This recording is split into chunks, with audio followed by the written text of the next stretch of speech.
It is already the third week of the month, which means it's time for Game Club. I'm your host, Boston, playing this on Switch. Joining me, as always, is Moonpeer. Hi, my name is Moon. I come from a land up over. It's the opposite of Australia. And I was also playing on Switch. And Musum. And I was also playing on Switch. All right, let's get into the details about the game here. Released in North America on April 18th, 1994. This is Super Metroid. I should probably mention here at the beginning, we were playing Super Metroid. The Metroid that is super. Published by Nintendo, developed jointly by Nintendo R&D 1, also known as the team that made the Game Boy, and Intelligent Systems, also known as the team that made Mario, Zelda, the Fire Emblem series, pretty much everything. So later sort of two kind of dream teams. Was released on the Super NES, and I think the Wii, Super NES Mini, the Switch, but no other like proper additional releases. No, unlike Zero Mission, unlike some of that stuff, no remakes or anything like that. Was released on a 24 meg cartridge, which was very large for the time. That's probably the most notable thing about its release. Metacritic and OpenCritic didn't exist. So, Electronic Gaming Monthly Magazine, the four reviewers... Wait. Are you about to quote the hallowed EGM? Yes, and there's kind of a killer list of reviewers here, starting with Ed Semrad, who's like one of the most famous EGM reviewers. He gave it a 9. Daniel Carpenter gave it a 9. Al Manuel gave it a 9. And of course, Sushi X also gave it a 9. It was given the Platinum Award and Game of the Month. The UK magazine Games Master Magazine gave it a 90 out of 100. Game Pro here in the US gave it a perfect score of 100. And Edge in the UK, being on brand throughout the decades of its time, gave it an 80. I forgot to get Piers for the release date, which is a bummer. I've had a very busy. Who cares? It was 1994. There were 3 other games. They all cost $120 alongside this one. Question we ask every month: top of the pile, middle of the pack, or overlooked? Top of the pile. Yeah. I mean, this was the game. I feel like of 1994. All right, let's talk. Oh, go ahead. I should say this is one of the most legendary games of all time, right? Yeah, I mean, especially for the Super NES, it's like, well, here are you got to play Link to the Past, you got to play Super Mario World, you got to play Super Metroid. These are your kind of tentpole releases. Yeah. Let's talk about the game itself. What we liked, what we didn't like. I unfortunately have a bit of a confession here at the beginning. I got so close to finishing this, and the reason I didn't is because I was 99% sure this week the Game Club was next weekend. So I started the game on Wednesday, and it's like, I have a week and a half. I got plenty enough time to just kind of take my time, play a little bit on Wednesday, play a lot on Thursday, get to about Friday afternoon. I look at my calendar, and I'm like, oh no. That is, so I made it about 75% of the way through the game, but I unfortunately had to watch the super cool ending on YouTube. So I have a confession as well, which is stupid. I've been suggesting this game for months. I've wanted to play this game forever. You have. Is this Game Club or Slackers Club? I've just got to ask. A little bit of both. I started this game fairly immediately after last cast, and then I didn't play for a couple weeks, and then I started playing about a week and a half ago, and then I had some other things come up in real life that sucked up half of my evenings this week. And the other thing I did not anticipate on was that this game was so dependent on, one, being really good at platforming, and 2, bombing every single freaking wall in the place, because you have to find so much of this game is dependent on you finding secret things to progress. Right. I was gonna say that would be my number one issue, but we'll get into that as we go. So go ahead. Yeah. Sorry. But that basically, I had a couple friends over on Thursday who were fanatics for the game, and it turns out they didn't remember it that well. and they led me astray. They're like, no, you have to go to what was it? Meridia, is that the underwater Yeah. place? Yep. You have to go to Meridia and do this, and like they're trying to have me do a jump that I decided was just impossible. Like, because I have to freeze the guy on the ground with 4 blasts, and I have to freeze the guy in the air with 4 blasts, and I have to jump on him and get on the platform. And I you think probably they don't are have the wrong. gravity suit yet. Yeah, I don't. Right. I've decided they were wrong, and then I watched a video, and that guy didn't even freaking go to Meridia at that point. That guy went to a place where there's a grappling hook, there's a large thing of spikes, and instead he just waded through the spikes and then did the somersault jump off of the wall onto the top platform and got the wave beam gun, which allowed him to open, a bunch of doors. God, I didn't get the wave beam until super late because this being the first time I'm playing this, I didn't realize how important the grappling hook was going to be because I kept seeing... I wanted to go in this game largely blind and just kind of do the normal, like, all right, I've hit a dead end. I'm clearly missing something around here. Unfortunately, as all of us have complained about, anytime you hit a dead end, the game goes, ho, ho, ho, I've trapped you. Mayhaps there's an exit out of here. Perhaps if you shoot the ceiling...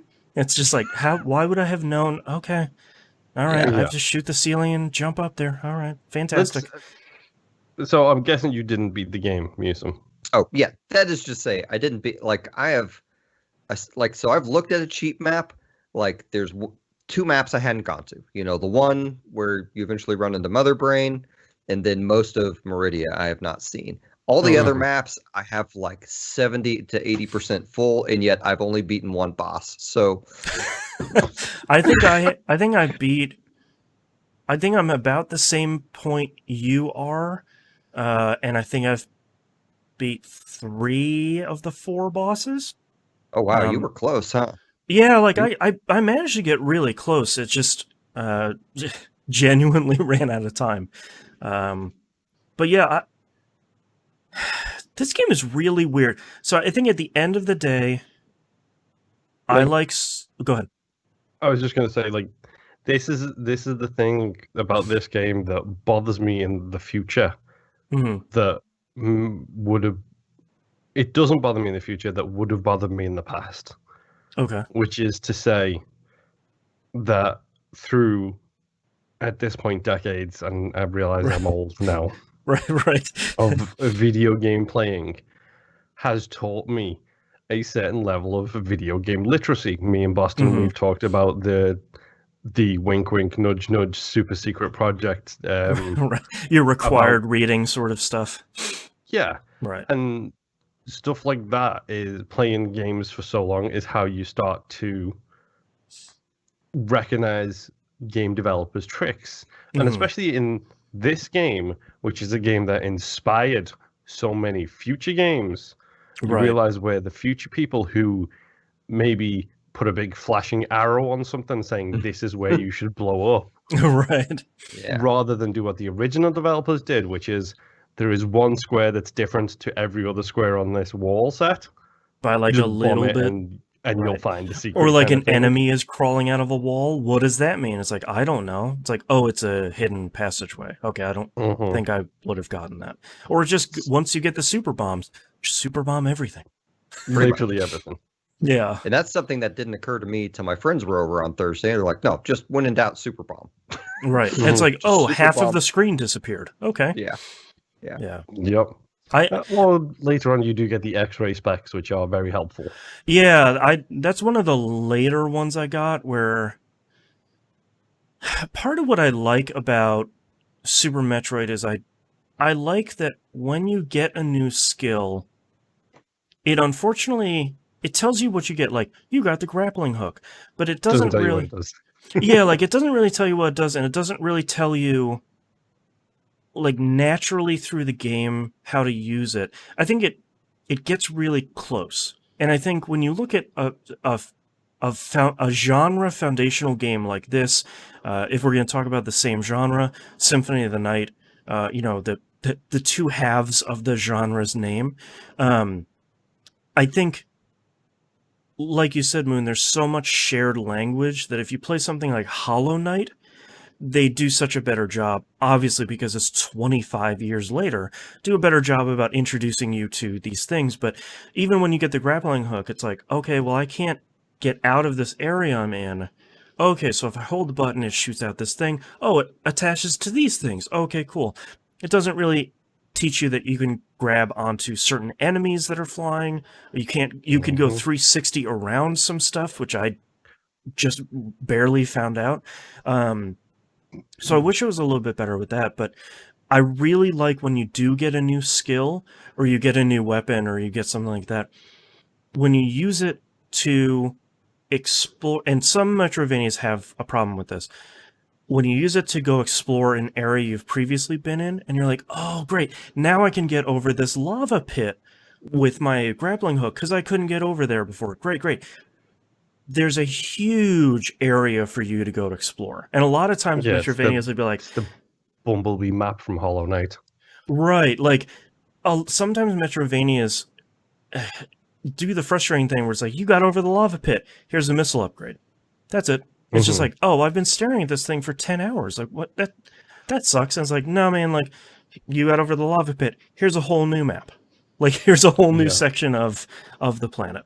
I think Super Metroid does a really good job at, when you get a new tool, it opens up a significant amount of the map.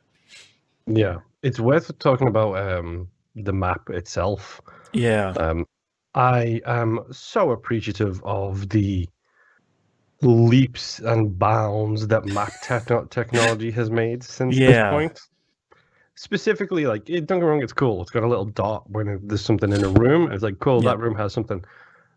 How do I know if I collected it or not? I don't. I have to go back into that room and check. Right. Why doesn't it turn from a circle into a dot when I've picked it up? Or, like, I wasn't expecting there to be a map. I didn't expect there to be a map in this game, which shows me how little of this game I have seen, which is kind of impressive. Because I think I've mostly seen awesome games done quick speedruns where they don't need the map. But it was a little frustrating where it's like, oh, cool, there's a map. And only being able to see the section you're in. And that's like, well, these 3 exits go to Brinstar. That's like, cool. I don't... Which part? So it was a lot of like, I'll go this way. Nope, that's a dead end where a boss used to be. All right, come back down and around. And that was... It's just a sign of the times. It came out in 94. Like, even if you look at Symphony of the Night, that's an infinitely better map for both castles, but there's no like stuff like Hollow Knight does, where it's, here's a specific section, drill in, and you can see the section and where it connects to. Even Symphony of the Night doesn't do that. So, like, something that was super fascinating to me, like on the language subject, which is, may just iterate what you guys just said, but like Metroid was very secret based and whatnot. Yes. And I thought this would be, I wasn't expecting like the level of like a bunch of story in it, like Castlevania Symphony of the Night, but I thought it would be closer to that in terms of modernization. And instead, like, it's almost to them like the mechanic was having these secrets in the game. They're like, oh, how cool is it when you blow up a wall and find something secret? What if we just made that a core part of exploration? And it almost goes, I mean, it does kind of go the opposite direction, I feel like, modern Metroidvanias. Another thing real quick on the tutorial stuff, there are like no tutorials in the game, and then randomly for the super run and the super jump. I was going to say, the slip shine I really love, which I now know what that's called. Yeah. I really love how they teach you how to do that. It took me forever, like 2 hours to figure out how to do that thing. Yep. Still having trouble doing it. Yeah. I probably played, I don't know, 2 or 3 hours without a tutorial. And then I'm like, I have to know what this symbol means. I'm tired of not knowing what this thing is. Is this something I can already do? And then I went and found that website I posted on the Discord, which just did wonders. It's like, oh, there's a somersault thing I can do off the wall. That's kind of hard to do, but I got to the point where I could go up most like large shafts. I still can't do it. Yeah, pro tip for the wall jump in this game, which is hot garbage at first, because Nowadays, I'll give you Meat Boy as a prime example of that. You hit the wall, you slide. Anytime you hit jump, you leave the wall. Right. Yeah. This game, it's literally, you hit the wall. It doesn't matter how long you're touching the wall. The second you hit away from the wall and jump, that's when you jump. But you have to time it so it's not at the same time. It's 10 jump.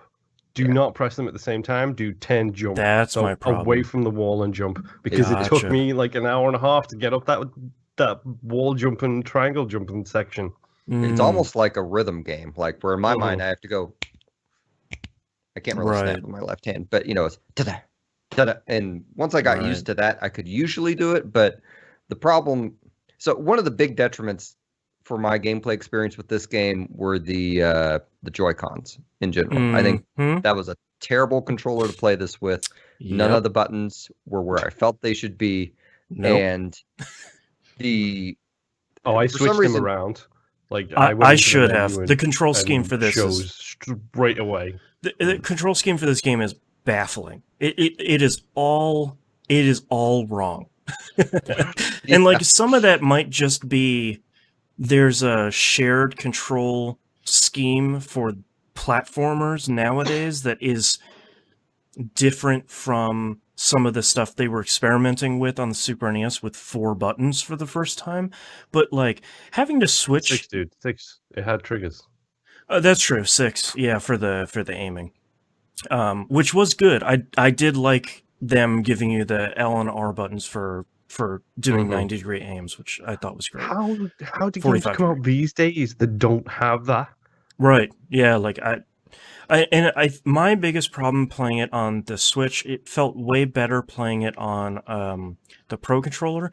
The select button to switch weapons and equipment and stuff, that sucked. That feels real bad. Probably felt real good on the Super NES controller because it's right there next to the D-pad, but playing on the Switch is not great. I probably should have played this on my SNES Classic, looking back at this. Oh, yeah. Possibly, yeah. I played this on my wife's Switch, which has the controllers at the side dongle thing. Oh, okay, yeah. Like the thing that Microsoft are releasing for playing on your cell phone with xCloud. The select button on that, so on the left you've got the 4 buttons in the stick, and the select button is right above that left stick. Like really tightly compacted into it. Nice. But the problem is anytime I went to hit select, I would move my character because I couldn't hit the select button without hitting that stick. Right. So I immediately switched that and the weapon cancel button. So my X on the Xbox controller, I don't know what it is, and I think it's Y. My Y button was rotate through the weapons. And so I don't care if I take 2 extra hits. I'm not hitting cancel. I'm just going to rotate until nothing is highlighted. Right. Yeah. Well, and like after a while, you get so much life in that game. Like you have time to mess up, Yeah, and the barrier suit prevents like 75% damage once you pick it up. So it's like at that point, it doesn't even matter, or whatever the purple suit is called, the gravity suit. I think it's the gravity suit. Yeah, I think it's the gravity suit. One of those suits was, and you take 75% less damage. It's like, oh, okay, cool. Like I didn't. Other than the platforming, I didn't think this game was super hard, so that kind of gives me a little bit of a benefit. And I agree. I think a lot of the precise platforming stuff is hard. I think because Samus, she has such a specific way of moving. Yeah, it's almost as if she moves like she's a woman in a giant mech suit kind of thing. Yeah, like I can't fault it because it's been like the original Metroid played like that, and this one plays like that, and a lot of the 2D ones play like that. But it's just like when you're trying to jump over a spike pit or one of those horrible like eating plant mouth things in that one like nightmare hallway that has it on top and bottom. It's just like I wish there was a little bit more precision, but I can't really fault it for that because it's from '94. I'm trying to view this game through the lens of being released in '94 as opposed to, boy, I wish it was more like Hollow Knight, because that's not really fair to Super Metroid. Like, I still have a lot of love for this game, and a lot of this is I love the aesthetic of Metroid, and I love the soundtrack. Like Kenji Yamamoto, I think, made one of the most like iconic menu intro musics to a game ever in Yep. Metroid. Like, and it starts out super dark, which is just uncommon, I think, for games to have that foreboding thing in that era. Especially Nintendo games. Yeah. Right, like the loadings, the start screen has a whole bunch of dead scientists after an escaped Metroid killed them. It's sort of like, oh, okay, cool. Like this is this is significantly different. And I do like at the beginning of the game where once you get through sort of the tutorial thing and you go down to the planet, I like how you go through the intro portion of the first game to get the morph ball to go through like that first major hallway of the first game. I like that there was that fun callback to, you know, you're going to get trapped over there until you get the ball, and then you can use that to get everything. Yeah. I thought that was great, and I have to give this game a lot of credit, especially in like the last section.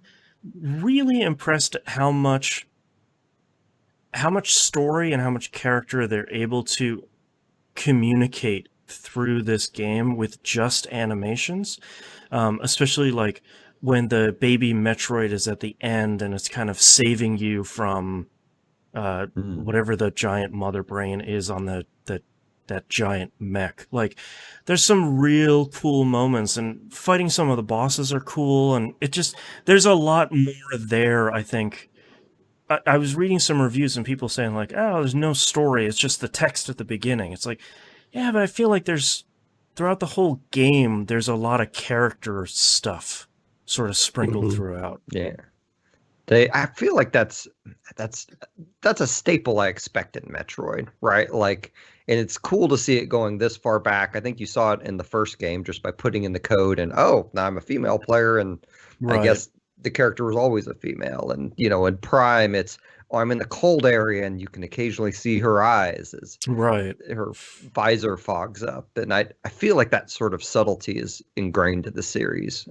That's a good point, yeah. I don't remember where I was going to go with that. This game is old. It's really cool. I don't know how, like, as I've been playing it and as we've been talking, like, I can see why they haven't re-released it or done a remake, because it seems like even if they gave it a modern control scheme, I don't know how I mean, I guess they'd have to do it through the map, right? In terms of communicating to the player where to go and make some of the necessary mystery items that you need to progress through the game more clear on, there's a breakable wall here, you know? Yeah, I was spending a lot of time thinking that while I was playing it, because like my dream remake for this would be give it to the Hollow Knight guys and have them not really change much, just kind of modernize all the just little do stuff. quality of life increases. Yeah, like Moon, where you're mentioning like there's a dot on the menu, so there's something in here. It should be a circle until you pick it up, then it's a dot.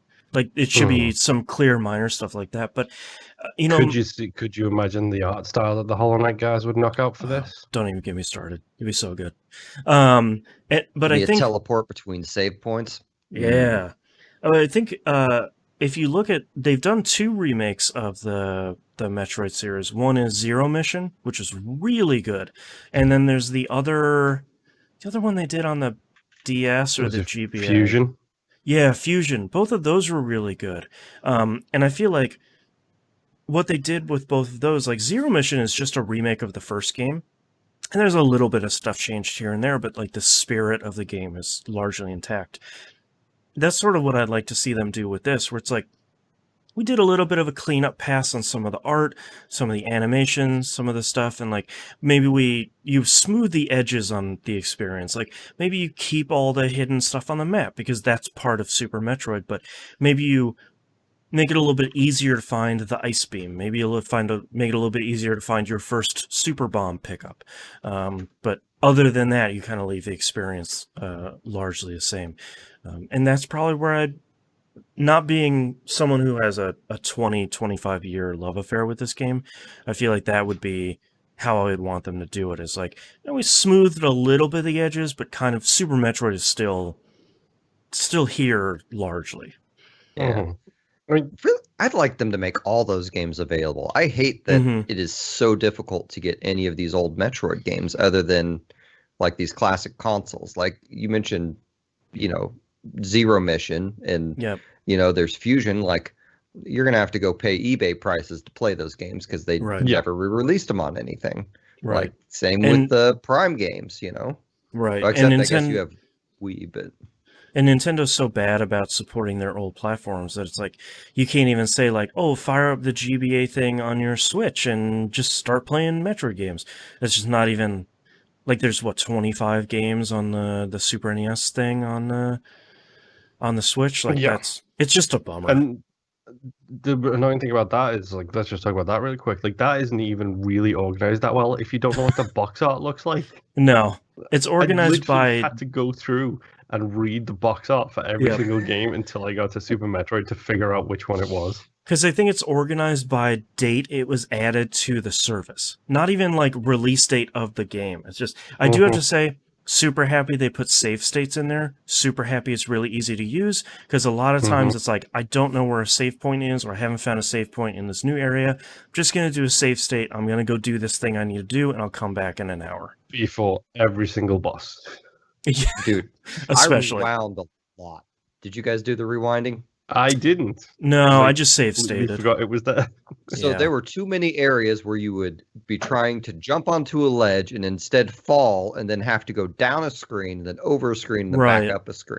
Yep, And fight all when the I enemies on the realized way. I could rewind up to like 30 seconds back, I Yep. just started spamming the heck out of that. That's a good idea. I should have done that. Yeah, Yeah. because isn't it like you go into the L and R menu and then you just hit like Z or ZL or something like that and it just rewinds it? You just hold them both down. Yeah, and it just like rewinds the. So like you time. barely hit it if you want the save state menu, and then you hold it down and it brings up the rewind thing, and you can kind of toggle left and right and decide how far back you want to go.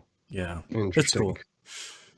Yeah, I think- I think I liked Super Metroid more than I was expecting. Based on, I think it has a really difficult opening, maybe hour or two. I know that's probably funny for people that watch speedruns, but trying to go through and not having any of the upgrades and not having sort of any idea where you're going as you're sort of mapping out the planet. I think that was pretty frustrating, but I feel like once you get the ice beam, once you get the grapple, like once you get the first couple of fairly serious upgrades, I feel like for me it clicked pretty quickly, and I was like, all right, now I'm starting to enjoy this. Now I'm starting to put this whole thing together, and I think I left it really enjoying it, which I don't think I was expecting that I was going to. I was not expecting this game to hold up. Like, I was not. Like, exactly the same thing could be said for me in Symphony of the Night. Like, I wasn't expecting that thing to hold up. I wasn't expecting this thing to hold up. But genuinely speaking, I had a lot of fun with this. Yep. I hesitated starting it because, number one, I was using my wife's Switch, but also number two, it's a game from 1994.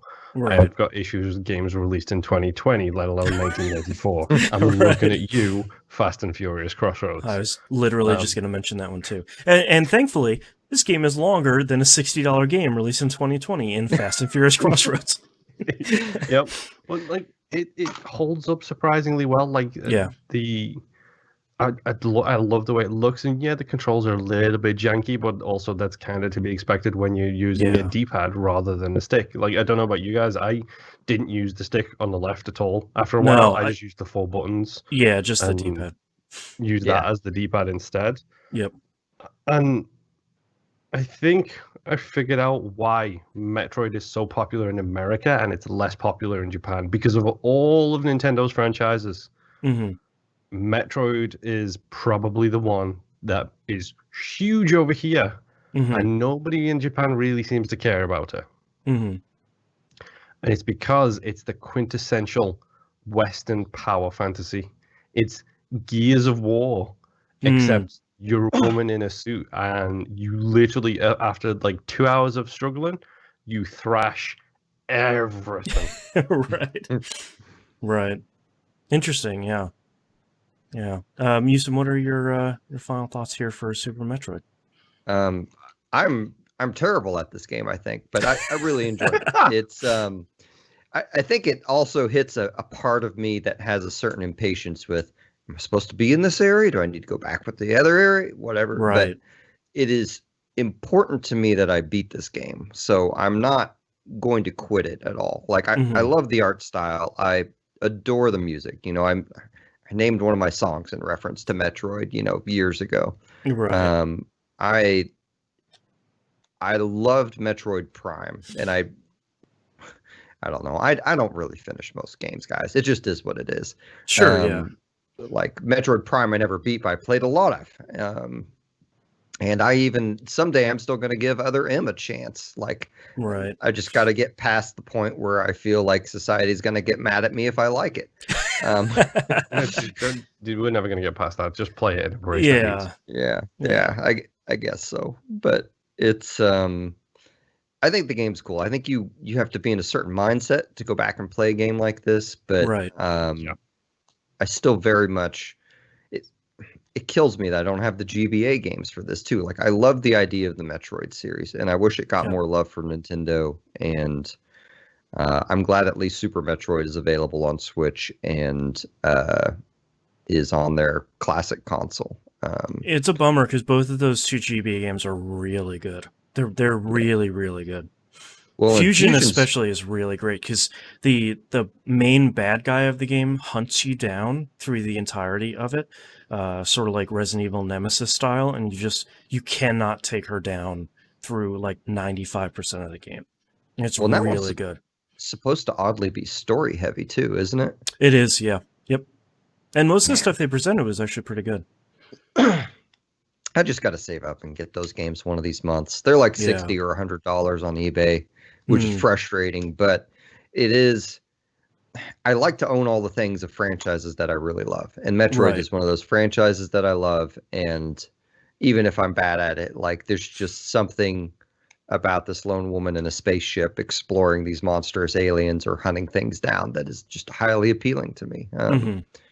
And you know, Metroidvanias, I think, are a blast to a lot of people and a lot of us, and they've inspired a lot of game design outside of them, you know, from like Darksiders to, I think, some aspects of Deus Ex, like, could even be attributed to, like, a Metroidvania. Sure. Oh, 1,000%. Like, it's the whole, Prey 2005, 2015, whatever that Prey game was. 2017, yeah. Like, it's the whole thing with that, which was something I needed to teach myself really early, was look up, like, because you're so used to playing games on one plane that, especially with the goo gun in that, it's like, okay, now I have a way to get to the ceilings and explore for all these secret areas. Like, you can get one of the strongest guns in Prey within the first 5 minutes of the game. You just have to look up. Like, it's literally that simple, and stuff like that is indubitably inspired by this game. Like, being aware that love is all around you. I mean, secrets are all around you, and you can get far, but just by being a little bit slower and paying attention to everything. Like, that's in everything these days, it feels like. Yeah, totally. I feel like Metroid has so many like vacant alien ruins that look kind of like ancient, you know. It's not like you're finding an ancient technology most of the time. You're just finding all the Chozo statues, like and I feel like no one, like, very few games have aped that, like, hardly at all. Like, it's always, you find alien ruins and there's this highly technological thing there, and like none of it has that empty ancient feeling quite like Metroid does. And that's because these days when you go and explore those ruins, you are the chosen one with that specific genome. All the technology sprung to life, and an AI comes and says, "Hello, chosen one." In this one, sometimes you get an ability and the statue just attacks you. Like, in all honesty, the only thing I can think that has that kind of vibe to it is Subnautica, because Subnautica's got like a whole lot of stuff underwater. Spoiler alert, in a game called Subnautica. That's like ancient labs and alien ruins and stuff like that, which literally the only interaction you have with it is you can open doors. So you can go in and like explore these areas and stuff, but it's not a case of like you're the chosen one to fix the universe. It's like, no, you're trying to survive, and it's just this really cool question marks everywhere you go in that game. Right. Man. Yeah, so we probably don't need to tell you. You should probably play Super Metroid. It's pretty good. I don't know if you've heard about it, but it's pretty all right. Let's talk about our next game. This is actually going to be our last game of the year since we take December off.